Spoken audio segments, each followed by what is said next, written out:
आज जो गालिब रहा वही कामयाब हुआ। जादूगर बोले कि मूसा, या तो तुम अपनी चीज डालो या हम अपनी चीजें पहले डालते हैं। मूसा ने कहा, बल्कि तुम ही पहले डालो। जब उन्होंने चीजें डाली तो यकायक उनकी रस्सियां और लाठियां मूसा के ख्याल में ऐसी आने लगीं कि वो मैदान में इधर उधर दौड़ रही हैं। उस वक्त मूसा ने अपने दिल में खौफ महसूस किया। हमने कहा, खौफ न करो, बिलाशुबा तुम ही गालिब रहोगे।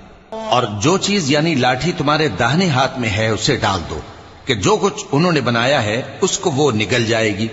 जो कुछ उन्होंने बनाया है ये तो जादूगरों के हथकंडे हैं, और जादूगर जहां भी जाए कामयाब नहीं होगा।